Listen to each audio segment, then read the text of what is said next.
Well, after much hiring and firing and toing and throwing and coming and going, we finally got 24 managers for the Championship next season. I'm going to try and rank them from worst to best. I am basing this on stature as a Championship manager. So we're looking at what's been achieved at second tier level in English football. Love to hear your talks about potential. I'm sure at least 24 out of the 24 sets of fans are going to think that their manager has got potential to get them in the playoffs. I'm going to focus on the CV because despite all these lovely hopes and dreams about potential, what do you reckon? At least 12 of these guys will have been sacked this time next season. If you want to talk about potential, maybe have a look at the 1 to 24 videos when they come out. Let's start at the bottom. Nobody wants to be 24th, but Wayne Rooney, I've got to put you 24th. What you're going to find with this list is we kind of work through unproven Championship managers into ones who've kind of achieved something at that level. There's probably only one who's coming into this season after a really negative job, and that's Wayne Rooney. Disaster at Birmingham. Put the Darby stuff to one side. Rooney has a lot to prove. If he can keep Plymouth stable, he's going to move up this list, but we've got to have him at the bottom. What I'm going to do now is I'm going to bracket 3 different managers who have all come from European football and are taking their first steps in the Championship in English football. They're all going to be tied at number 23, all 3 of them. I'm not going to pretend I know about the experiences of Reggie Labrie, who's just come into Sunderland, the Tim Walter into Hull, and Johannes Hoth Forup in at Norwich. It wouldn't be fair. Kind of call this abstaining, a non-vote. If any Norwich, Hull or Sunderland fans want to get upset about that, take a look later in this video at where I've put the managers of QPR and Sheffield Wednesday, who also would have fit this category of me knowing nothing about them and them knowing nothing about English football and English football fans knowing nothing about them. Sorry, them knowing nothing about English football, them having no experience in English football, and see where they are in the list after one strong season. And let's be fair, for Norwich, Sunderland and Hull, a strong season would be considered a play-off finish. So expectations are high for these guys, and we'll make the judgment a little bit further down the line with so little evidence so far. Speaking of little evidence, there's Des Buckingham of Oxford. We've got to give him massive kudos in terms of English football for coming in and taking Oxford straight to a playoff win in League One. Other than that, there's nothing else to go on, is there? And this is his Championship bow. If we get to the end of next season and Oxford have survived, and maybe they've even survived comfortably, then he's going to be really sought after and right high up the list. But frankly, we're still in the unproven category and we need to know more. We know a little bit more about John Messinio because he's kind of done a season and a bit at Pompey and he won the title there. Again, unproven at Championship level, very highly regarded, very highly rated. So expectations will be high at Pompey, traditionally big club with that FA Cup win in sort of barely recent memory. He's going to go up the list, but he's going to need a gain to get Pompey comfortably safe if he's going to do that. And we'll wait and see what Messinio can put on that CV in terms of Championship achievements. Same with Tom Cleverley, always a bit chaotic at Watford, another sacking last season. Cleverley caretaker manager and then made permanent manager. Got some good draws, I guess, didn't lose many games. Some may argue, oh Ben, you can't have Messinio or Buckingham below Cleverley because they've got a League One promotion. Yeah, I get that argument, but I'm basing this on Championship achievement. And I suppose Cleverley has been around the division plenty and around Watford plenty. And he's already kind of dipped his toe in the water. So we'll just have him higher up in terms of that he's actually already done the job a little bit. We'll learn more this season. Luke Williams, we're saying the same thing essentially for a lot of these managers. Now, Luke Williams came in to replace Mike Duff. I was a bit worried where Swansea's trajectory was. So I've got to have him above Tom Cleverley because he's done a bit longer and a little trend down for Swansea was turned round and they were put into kind of safety. But, you know, Swansea have had plenty of Premier League years and a couple of playoff years under Steve Cooper as well in recent times. So the trend is going to need to be up for Williams to A, keep his job and B, climb our list here. Number 16, I'll go Liam Manning. I think he was there a bit longer than Williams. I have to check my timelines on that. Feels like they were appointed at a reasonably similar time. I've got Manning higher than all of those guys because what I saw was kind of more that Bristol City looked really ready to go and improve this season. They've had a bit of a lull for 2 or 3 seasons, Bristol City. Well, have sorted out their finances and Nigel Pearson essentially did the reset of the club. And I think of all these managers who basically haven't completed a single season at Championship level, I think Manning's probably set things up the best, in my humble opinion. And finally, we have to get all the way up to number 15 to actually find a manager who's done a whole season at Championship level. Kind of done 2 if you take out the gap after the sacking from Birmingham last year. But remember the season before, John Eustace stabilised Birmingham, didn't he, in the last season under Trillian. Many people think unfairly sacked. I guess if you buy something, you can change the manager if you want. I'm not sure how to judge his time at Blackburn. I'm really not, because yes, he kept them up. If that was the brief, well done. But it was sketchy, wasn't it? And he did have the top scorer in the league scoring vital goals in huge games to get massive unlikely wins at Leeds and at Leicester in the run-in. So was it Smodic? Was it Eustace? Bit of both, I'm sure. And look, if he now moves Blackburn, sort of closer to where Thomason had them the previous season, then he's definitely going up this list, isn't he? But Eustace, literally the first one in our list to actually have a full Championship season on the CV. Does Stephen Schumacher? I guess he kind of does. I can see some people saying that they would have had Eustace higher than Schumacher. I've got the League One promotion in the back of my head, but obviously we've got Buckingham and Messinio further down the list. I actually think Schumacher helped 2 teams survive last season because really the points scored by him at Plymouth ultimately kept them up, considering the horrible nosedive towards the end of the season. Look, Stoke seems to be a hospital ball for anyone, so he's climbing right up that list if he can get it right there, but he did get Stoke moving in the right direction. I like him very much.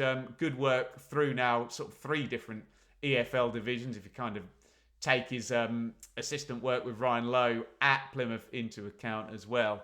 And yeah, I'm never going to say, here we go, Stoke, they're going to get it right now. But I don't know. Does Schumacher mean business? We'll find out next season.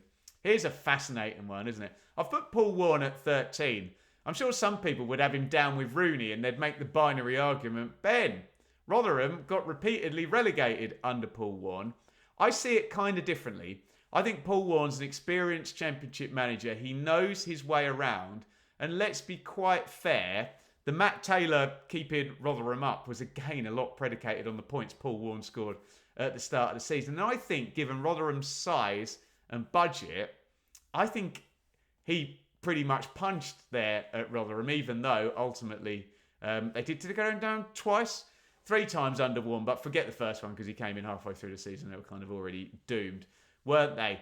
Now, we can't say about Darby size and budget, so he's really now got to prove himself. Is he just a League One specialist or can he be a good Championship manager? I think he probably can be, which is why I've got him at number 13. We'll get to the top half of this list very soon. But please go and support the great people at Beer52. You can get one of those beautiful boxes of either 8 craft beers or 8 dark beers for free. You've got to pay the postage, though. It will cost you £5.95. Just head over to www.beer5252.com/bloom to claim your free box. Please drink responsibly. And now we're kind of going to more proven Championship managers who have sort of done something fairly decent at Championship level over a season or more. We know, short shrift for these Championship managers. Errol Ballou, again, he was in Who on Earth Is That category last season. So that's another word for you Norwich, Harland, Sunderland supporters if you're unhappy that I've ranked your managers right near the bottom as unproven. Well, Ballou has proven himself, hasn't he? Cardiff were looking like a sort of bottom 6 stalwart, weren't they? And he came in during an embargo and they were comfortably safe and at best flirted with top 8, top 10, for the most part during the season. So you've got to say, he came in, he's done a good job, he's proven himself. Let's see what Errol Ballou can do next at Cardiff. I've got Ryan Lowe even higher. And again, we're talking context. And we have this debate a lot. What's more impressive? Finishing 5th with a year 1 parachute team or finishing 10th with Preston? And Ryan Lowe is actually one of the most long-serving managers in the league now. Preston, I know their fans find it a bit frustrating and you do feel you're in purgatory when you're against 3 new parachute teams every single season. But for them to be in the top 10, it's impressive. Look at the attendances, look at the size of club, look at the budget and the sort of transfer fees and salaries they can pay. I think he's doing a good job, you'd have to say, on the basis of where they end up in terms of that binary. So we've got Ryan Lowe in the top half at 11th. And here's one of our new boys who's not done a full season at championship level, Marty Cifuentes, but he did a stunning job to take QPR from, where were they? Sort of second bottom, was it? Third bottom, second bottom? Anyway, had very few points. Would have been second bottom with maybe a manager we're about to talk about in a minute. But the Gareth Ainsworth squad was failing miserably, wasn't it? And Cifuentes came in, changed everything. And see that number 10 there by his name? I suppose that's where QPR would be under Cifuentes' kind of tenure if you looked at the points scored in his time. So big expectations. Great job last season. First pre-season, first full season QPR fans are going to hope coming up. And Cifuentes has got to be in the top 10. 1 place lower than Danny Roll, who pretty much did exactly the same thing at exactly the same time. But Sheffield Wednesday looked even more doomed than QPR. Danny Roll, fantastic job last season. Everything's looking pretty exciting for Sheffield Wednesday fans. We did a video on this. Roll appearing on the ITV coverage at the Euros. Some early signings this season when last season it was the exact opposite. And you've got a very young manager who's done a very good job over a proportion of a season. What can he deliver now? Sheffield Wednesday under Danny Roll in the second half of last season were the 7th best team in the championship. You know what 1 place above that would mean, don't you? In 8th, I've gone for Michael Carrick. If I was doing this list at the start of last season, and you can check, because I would have done it. I can't remember where I put Michael Carrick, but he certainly would have been higher after that brilliant first campaign. Where did Middlesbrough finish? 4th in the end, lost to Coventry in the playoffs. He got a little bit schooled by Mark Robbins, who we haven't mentioned yet in this list, have we? And I'm going to give Carrick a pass on last season because he lost Akpom, Archer, Ramsey and Giles. Season of transition. He's got Latte Lath moving now, and we're expecting maybe Middlesbrough to be closer to the 5th place that they were in his first season. 4th, did I say 4th place? Excuse me, that they were in his first season. A bit closer this season, I think. So I'm going to give him a pass. I can't put him any higher, though, on the basis of his body of work. And I've really got to have Neil Harris higher than I expected to be. Now, this is weird with Neil Harris because obviously he went off to League 2 with Gillingham and then League 1 with Cambridge. And it's all very strange because when I actually analyse his body of work at championship level, having taken Millwall up from League 1, they were in 8th place in the first season, pushing for the playoffs. Obviously, it fell off a bit in the second season and he left. Then he got the Cardiff job and finished 5th. I know it's a parachute team, but 5th is 5th and we can have that debate. But if you add that to taking Millwall from League 1 to 8th, and then what he did last season where he came in, and I'm kind of like, oh, I thought we'd done with Harris in the Championship. He's down in League 2 and League 1 now. No, back to Millwall, never go back. Nonsense. Did a brilliant job last year. The points flew onto the table. Millwall were right at the top of all the form tables as we closed the season out. So as much as I didn't expect to put him as high as I have, Neil Harris, in terms of status as a Championship manager, has got to be up there. I've got him 7th. And I've got Chris Wilder 6th. I'm so confused about Chris Wilder. At the end of 2019, no, let me change that. At the end of 2020, after he'd finished 9th in the Premier League with Sheffield United, not only would Chris Wilder have been right up the top of a list of EFL managers who'd worked in the divisions, he'd have been right up the top in the list of Premier League managers. But since then, abject relegation and leaving Sheffield United the first time. Middlesbrough, meh. Watford, equal, meh. Back to Sheffield United, another relegation. I don't know. Is the Chris Wilder with the amazing 3-5-2 and the centre backs coming round and the number 10 and everyone joining in and overloading and League One to stable Championship to second in the Championship to ninth in the Premier League? Is that Chris Wilder still in there? We've got to put him high up just because of what he's achieved. But I don't know. Is Chris Wilder going to last out the season at Sheffield United where there's not much optimism and everyone's a bit unhappy with the ownership? I don't know. Or do we get the brilliant Chris Wilder of circa 2017, 18, 19 back? Who knows? I'm paying respect to his history and putting him sixth, but we'll see. Feels a bit on a knife edge, that one. Mark Robins, we've got to have him super high. He's the longest serving manager in the Championship. And we do have to take into account A, longevity, and B, promotions from League 2 to League 1, from League 1 to the Championship. And his highest finish. He's not got a promotion on his CV like Chris Wilder has, but got to the playoff final, lost on penalties. He's done an amazing job overall at Coventry City. Again, like Michael Carrick, I'm going to give him a pass a little bit for last season because his team got decimated, didn't it? Playoff losing teams do tend to get decimated. Gyökeres out, Hamer out, rebuild. And I'm going to say exactly what I said about Carrick and Middlesbrough, as I'm going to say about Robins and Coventry. I think they might be back challenging for the playoffs this season. Mark Robins, 5th in the list. I've got him below Carlos Corberan. Some people will argue that. I think taking Huddersfield from 20th to 3rd and losing in the playoff final was sensational by Corberan. Obviously, that weird flirtation with Mr. Marianakis' other club in Greece. Who was it? Olympiacos. Didn't work out. But at Championship level, this guy's gold, isn't he? Absolute gold. Comes into West Brom and immediately gets them going. They miss out the previous season. And then last season, really worried about West Brom. Thinking, this isn't going to go well. Parachutes have ended. They've borrowed money against them. They're going to trend down now. They're going to go into the middle of the Championship and purgatory there. Nope. Just like 5th all season, pretty much, weren't they? West Brom. And he just knows this division. If you wanted to take a guy right now who's just ready to go Championship level, Corberan would be right at the top of that pile. Hence, I've got him at number 4. Can he win that promotion after a couple of seasons of playoff heartbreak with Huddersfield and West Brom? Here we go. Put that in your pipe and smoke it. I don't know what to say about Scott Parker. You cannot argue with 2 seasons in the Championship and 2 promotions that this guy delivers. Okay? He delivers an outcome of promotion, but he delivered that with the fans of Bournemouth and Fulham kind of not being that impressed with the football or his sort of manner with them. Again, I'm not a fan of either team, so you can debate that with them.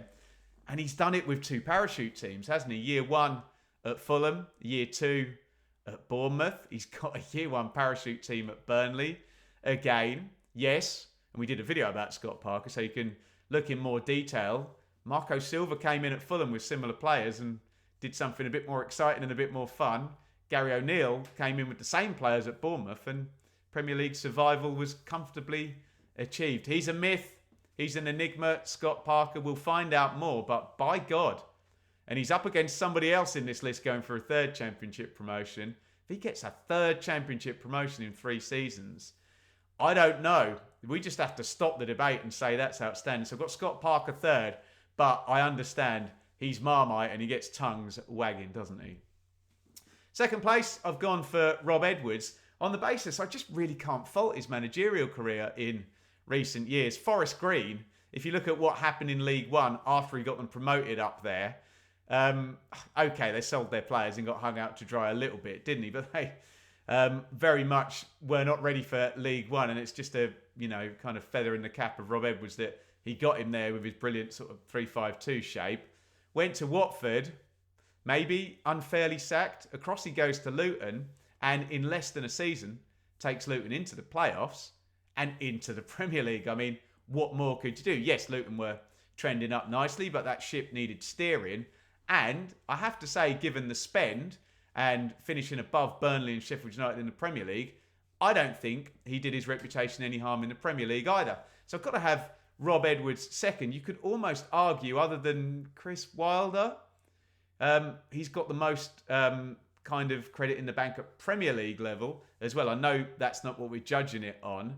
And at Championship level, 1 season and a promotion. So another one there on the CV. At number 1, I find it difficult to argue not having Daniel Farke at number 1, really. 1 season stabilising Norwich, then an extraordinary promotion in 2018-19, playing amazing football with Teemu Pukki and Emi Buendia. Premier League, not great. As I said with Rob Edwards, we can't purely judge it on Premier League, can we? Back down to the Championship, and he proved that he can get promoted in 2 ways, with Norwich the first time taking them from 14th to 1st and building a team, and then doing the parachute payments job. What did Norwich get, like 97 points or something? Back in at Leeds, which we know is a massive kind of job and under massive scrutiny at Championship level, isn't it? And look, some people will say, oh, Ben, he didn't take Leeds up. That's a failure. To that, I say, really? He got 90 points, and it was just a freak season where you had Leicester, and say what you like about Leicester and possibly how their squad was built in terms of P&S restrictions and the 97 points. And as much as I love Ipswich, Ipswich was a freak, wasn't it, last season? That's not going to happen again probably for another 15, 20 years, you wouldn't think. And I think wrong place, wrong time. And when you've got 2 promotions on your CV, 2 championships, and you missed out with 90 points, I still think he has to be number 1. But I will take all of your comments as to who you think should be number 1 instead of Daniel Farke. Get involved in the comments. Like I say, free speech ahoy. What I do want to say is show me some respect, okay? I've gone through, I've researched all 24 managers. That's 24. If that's 23 more than you're going to mention in your comment, come on, guys, you can do better than that. If your comment is just about one manager and how they should be higher or lower, we're not really having the same chat here, are we? Because I've made a list. I've compared every manager, all 24, against every other manager. So if you want to move one manager, essentially you need to give me an explanation about all the others, which is why I want to say, please try and give me a list. At least give me a top 5 or a top 10 or a bottom 5 or a bottom 10. If you can give me all 24, that would be wonderful. Remember, there's kind of analytical work, which hopefully I've done, and there's emotional work. And, well, emotional work isn't work because it's basically I support my tribe and I feel I need to defend my tribe against any comment ever made about them ever, even if it's complimentary. So if you are coming at me saying manager of club you support needs to be higher with no reasoning, then, you know, I think we need to do a little bit better and try and make comparisons between managers, which is what I've done. Again, free speech ahoy, comment however you see fit. But if you tell me that my opinion or my work is A, a joke, or B, criminal, then frankly, you know, F off basically. Do better and try your best to give me, you know, some kind of a list. I'm interested in comparing these managers in terms of what they've done at Championship level. It's supposed to be a bit of fun, so if I haven't scared you off there, and it's not the plan, I just want you to know from a content creator's point of view, when you slave away for hours preparing and making a video and someone basically just says, well, I support this team and it would make me feel better about my life if you put the manager higher in your list, kind of smarts a little bit because it's not really been given the same amount of thought that I've given this. But get involved in the comments. Get your Championship manager rankings in. Who would you have at number 1 and why? Who would you have at number 24 and why? Give me a top 5. If you want to move managers from my list about, you've got to tell me why. Little bit of fun, hopefully. If you want, I'll do this for the Premier League as well. And why not check over here? What we'll do, we'll link a video I did at the end of last season ranking the performance of all the Championship managers in 23-24. All a bit of fun. Get that debate going down there in the comments.